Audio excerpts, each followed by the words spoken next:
हाँ जी बच्चों, good evening to all.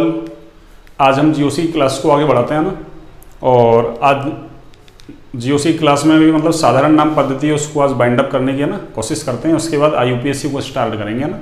देखिए, कल हमने बात की थी, एक नोट डाला था कि समावयवी हाइड्रोकार्बन मूलक जो है ना उनको उनके पैतृक नाम है ना एक जैसे होते हैं, इस वजह से उनको कुछ अतिरिक्त पूर्वलंग जैसे एनाइसो, नियो, इसके अलावा सेकेंडरी और टर्सरी लगा के भी क्या करते हैं, विभेदित। इसमें से एन का उपयोग कब करते हैं, श्रृंखला आशा के तो न्यूनतम कार्बन 3 हो ना, और फ्री वैलेंसी मुख्य संयोजकता वो कहाँ हो, कॉर्नर पे हो। इसके बाद अपन ने बात की थी आइसो के लिए वही न्यूनतम कार्बन 3 हुआ ना, मूलकों में 3 हो। हाइड्रोकार्बन के सामान्य नामों में तो 4 पे कर देते अपन एन और आइसो का उपयोग, जबकि यहाँ एन और आइसो का उपयोग 3 पे कर देते हैं। और आइसो में भी आपको ये याद रखना है, ये वाला ना, ये वाला अपवाद लिखा था मैंने, CH3 CH और ये CH3, ये अपवाद था आपके है ना, इसको आपको याद रखना है एनी टाइम। या इसी को अपन ऐसा लिख देते हैं कई बार, CH3 CH, यानी इस CH3 को मैं नीचे की तरफ मुड़ा दूं और इस वैलेंसी को मैं इधर लिख दूं ना। कार्बन की वैलेंसी आपको 4 रखनी है, बस लेफ्ट राइट ऊपर नीचे है ना, अप डाउन कहीं लिखो, कोई दिक्कत नहीं है। तो इसका नाम क्या है, क्यों नियो के लिए कम से कम 5 कार्बन चाहिए, सेकेंडरी टर्सरी दोनों के लिए कम से कम 4 कार्बन चाहिए, 4 दोनों के लिए। अब बचा कौन, एन और आइसो। एन लगा नहीं सकते, कारण क्या है कि फ्री वैलेंसी कहाँ आ रही है, मिड में आ रही है, बीच में आ रही है ना, जबकि वो कहाँ होनी चाहिए, एन के लिए कॉर्नर पे होनी चाहिए, जबकि यहाँ कॉर्नर पे नहीं है। तो इसलिए इसका नाम क्या है, आइसो, और आगे क्या हो जाएगा, प्रोपिल। आप चाहें तो इसको ऐसा भी याद रख सकते हैं कि भाई सेकंड कार्बन पे एक मैथिल समूह होना चाहिए, पर मैथिल समूह तो नहीं है, लेकिन उसके जैसी क्या है, एक फ्री वैलेंसी है ना, उसके जैसी है ना, एक तो वही हो एक उसके जैसा, तो उसकी जैसी क्या है, फ्री वैलेंसी, इसलिए इसका नाम क्या है, आइसो। तो आपको वैसे तो अपवाद है, ये एनी टाइम याद रखना है आपको। अब देखो आगे की बात करते हैं, इसके बाद नियो की बात करते हैं। किसकी बात करते हैं, नियो, और सबसे लास्ट में सेकेंडरी और टर्सरी। देखिए नियो की बात करते हैं। नियो के लिए वही कंडीशन है, न्यूनतम कार्बन कितने हो, 5 हो। वही आपके न्यूनतम कार्बन कितने हो बच्चों,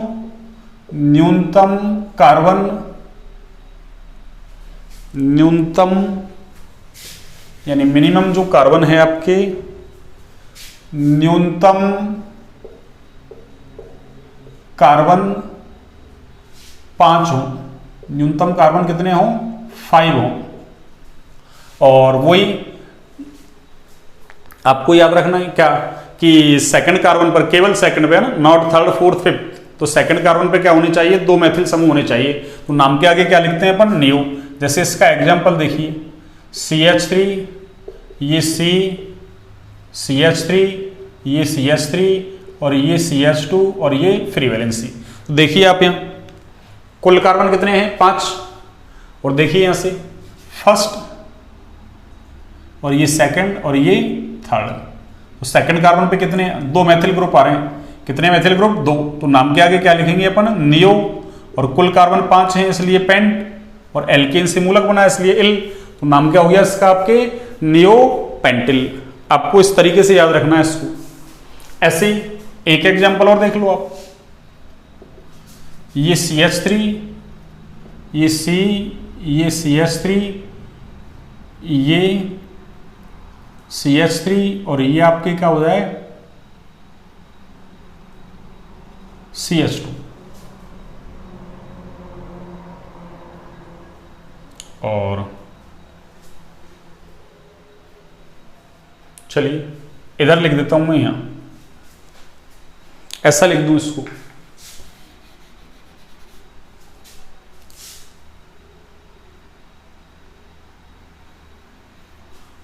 देखिए ये CH2, और इस इधर मैं लगा देता हूं CH3। देखिए ऐसा लिख दिया मैंने। तो यहां कुल कार्बन कितने हैं, 6, कुल कार्बन कितने हैं, 6। देखो यहां नंबरिंग ऐसे कर दूं मैं, फर्स्ट, और ये क्या है, सेकंड।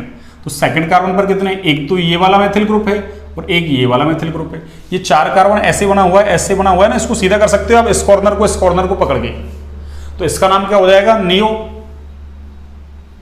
कुल कार्बन कितने हैं, 6, तो हेक्स, और एल्केन से मूलक बना है इसलिए इल। तो नाम क्या हो जाएगा इसका, नियो हेक्सिल। हेक्सिल बोल दो, हेक्जिल बोल दो, एक ही बात है। तो ये हो गया नियो के लिए, है ना। न्यूनतम कार्बन कितने हो, मिनिमम कार्बन 5, और उसके बाद क्या होना चाहिए, जो फ्री वैलेंसी है, सॉरी, न्यूनतम कार्बन 5 हो और केवल सेकंड कार्बन पर क्या होने चाहिए, 2 मेथिल ग्रुप होने चाहिए।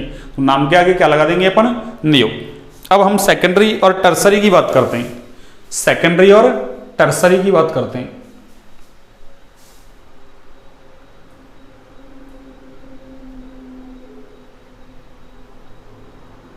देखिए सेकेंडरी और टर्सरी, यानी अब अपना चलेगा सेकेंडरी,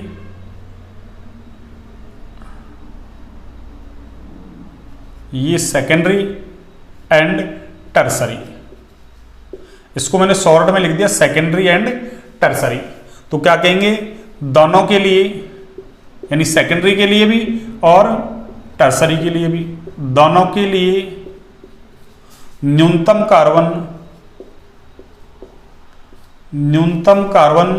4-4 होने चाहिए, 4-4, 4-4 होने चाहिए,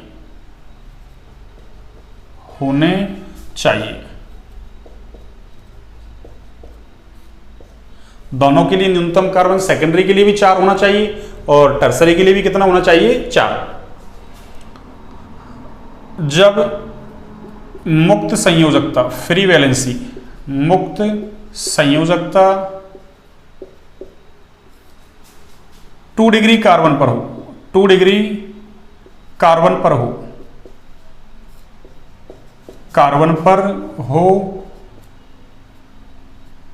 तो सेकेंडरी लगाते हैं, तो सेकेंडरी, तथा 3 डिग्री कार्बन पर हो, 3 डिग्री कार्बन पर हो तो टर्सरी लगाया जाता है, टर्सरी लगाया जाता है। तो दोनों के लिए न्यूनतम कार्बन 4-4 होने चाहिए, सेकेंडरी के लिए भी 4 होना चाहिए और टर्सरी के लिए भी 4 होने चाहिए। अब यदि फ्री वैलेंसी कहाँ है, 2 डिग्री कार्बन पर है तो सेकेंडरी लगा देंगे, और 3 डिग्री पर है तो टर्सरी लगा देंगे। अब 2 डिग्री कार्बन क्या होता है, 3 डिग्री कार्बन क्या होता है, ये अपन ने लेक्चर फर्स्ट में ही बात कर ली थी इसकी, है ना, कि कार्बन के प्रकार बताए थे मैंने, डिग्री के आधार पर कार्बन के प्रकार, 1 डिग्री, 2 डिग्री, 3 डिग्री, 4 डिग्री। तो 2 डिग्री क्या होता है, ऐसा कार्बन जो 2 कार्बनों से जुड़ा हुआ हो। 3 डिग्री कार्बन ऐसा कार्बन जो 3 कार्बनों से जुड़ा हुआ हो, वो कौन सा कार्बन कहलाएगा, आपके 3 डिग्री कार्बन। अब देखिए, जैसे इसका एग्जाम्पल देता हूं मैं आपको, देखिए ये CH3, ये CH, ये CH2 और ये आपके CH3। एक एग्जाम्पल और देखिए आप, मैंने ऐसा लिख दिया, ये CH3, ये CH3, ये CH3 और ये आपके फ्री वैलेंसी। अब देखिए आप, न्यूनतम कार्बन कितने हैं यहाँ, इसमें भी 4 हैं, उसमें भी कितने हैं, 4। और देखिए फ्री वैलेंसी, ये वाली फ्री वैलेंसी ये इस कार्बन पे आ रही है, इस वाले कार्बन पर। और देखो ये वाला कार्बन कितने कार्बनों से, एक तो इस वाले कार्बन से जुड़ा हुआ है, एक इस वाले कार्बन से जुड़ा हुआ है। तो ये वाला कार्बन है, ये कैसा है, 2 डिग्री कार्बन। कैसा कार्बन है ये, 2 डिग्री कार्बन। और जब ये 2 डिग्री कार्बन पर फ्री वैलेंसी हो और कम से कम 4 कार्बन हो, तो नाम के आगे क्या लिखते हैं अपन, सेकेंडरी। क्या लिखते हैं बच्चों, सेकेंडरी। और ये क्या है, 4 कार्बन है, इसलिए ब्यूटिल। तो इसका नाम क्या हो गया, सेकेंडरी ब्यूटिल। क्या नाम हो गया इसका, सेकेंडरी ब्यूटिल। ऐसे ही आप देखिए, न्यूनतम कार्बन यहां भी कितने हैं, 4 हैं। कितने हैं, 4। इस कार्बन को देखिए आप जरा, इसका डिग्री कितना है। तो देखिए ये कार्बन एक ऊपर जुड़ा हुआ है, एक नीचे, एक इधर लेफ्ट में जुड़ा हुआ है। तो कितने कार्बनों से जुड़ा हुआ है, 3 कार्बनों से जुड़ा हुआ है। और 3 से जुड़ा होता है जो कार्बन, तो वो कौन सा कार्बन कहलाता है, 3 डिग्री कार्बन। कौन सा कार्बन कहलाता है बच्चों, 3 डिग्री कार्बन। कौन सा कार्बन कहलाएगा, 3 डिग्री कार्बन कहलाएगा। कौन सा कार्बन, 3 डिग्री कार्बन कहलाएगा। अब 3 डिग्री कार्बन कहलाएगा तो 3 डिग्री पर फ्री वैलेंसी है, तो नाम के आगे क्या लिख देंगे अपन, टर्सरी। और आगे क्या हो जाएगा, कुल कार्बन कितने हैं, 4, तो नाम क्या हो जाएगा, टर्सरी ब्यूटिल। क्या नाम हो जाएगा, टर्सरी ब्यूटिल। आगे एक एग्जांपल और देखिए आप, देखिए एक एग्जांपल मैं इधर लिखता हूं आपके लिए, ऐसा लिख देता हूं मैं, CH3 CH free valency CH3। अब देखिए यहाँ बच्चे गलती क्या करते हैं ना कि अपन ने कह दिया बच्चों को कि अगर फ्री वैलेंसी 2 डिग्री कार्बन पर हो तो सेकेंडरी लगा दो, और 3 पर हो तो क्या लगा दो, टर्सरी लगा दो। तो कई बार जल्दबाजी में हम करते क्या है कि अच्छा ये कार्बन सर ने बताया था ना कि फ्री वैलेंसी तो ये रही, और ये वाला कार्बन कितना है, ये कार्बन तो एक और एक 2 से जुड़ा हुआ, अच्छा 2 डिग्री कार्बन पर क्या आ गई, फ्री वैलेंसी। तो बच्चे जल्दबाजी में क्या लिख देते हैं कि ये तो हो गया सेकेंडरी, और कितने कार्बन है, 3, तो क्या हो जाएगा, प्रोपिल।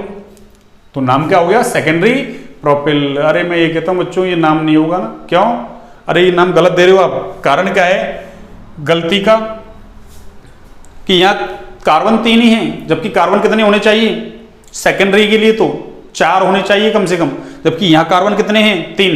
तो आपने तो क्या लिख दिया उसका नाम, सेकेंडरी प्रोपिल। सेकेंडरी प्रोपिल होता ही नहीं है, सेकेंडरी प्रोपिल होता ही नहीं है। क्या होगा, सेकेंडरी ब्यूटिल हो सकता है, सेकेंडरी पेंटेल हो सकता है, यानी कम से कम 4 कार्बन होने चाहिए। आपने तो 3 पे लगा दिया, ये क्या कर दिया आपने, गलत। तो फिर इसका सही नाम क्या होगा, इसका सही नाम तो हम पढ़ के आए थे पीछे, अभी पढ़ा जस्ट, आइसोप्रोपिल। क्या नाम होगा इसका, आइसोप्रोपिल, ना कि सेकेंडरी प्रोपिल। सेकेंडरी प्रोपिल लिखो और उसको काट दो, उसको काट दो ना, अरे लाल पेन से काट दो ना, लाल पेन क्या, अरे लाल खतरे का निशान होता है ना, तो इसको काट दो कि यहाँ खतरा है ना, इसको याद रखें ना, इंपॉर्टेंट है ना। पहले भी मैंने इंपॉर्टेंट लगा दिया, अब बात बताया था, अब भी फिर से मैंने इंपॉर्टेंट लगा दिया ना। और ये लो मैं इसमें अरे 5 स्टार और लगा देता हूँ ना, कितने स्टार, 5 स्टार। अब तो ये इंपॉर्टेंट है, बिल्कुल आपको याद रखना है एनी टाइम। सेकेंडरी प्रोपिल नहीं होगा, क्या होगा, आइसोप्रोपिल। तो ये हमने बात कर ली सारी हाइड्रोकार्बन समूह या मूलकों की, किससे, एल्केन से बनने वाले हाइड्रोकार्बन समूह या मूलकों की। अच्छा बच्चों गड़बड़ हो गई है ना, लाइट चली गई है तो हमारी रिकॉर्डिंग बंद हो गई।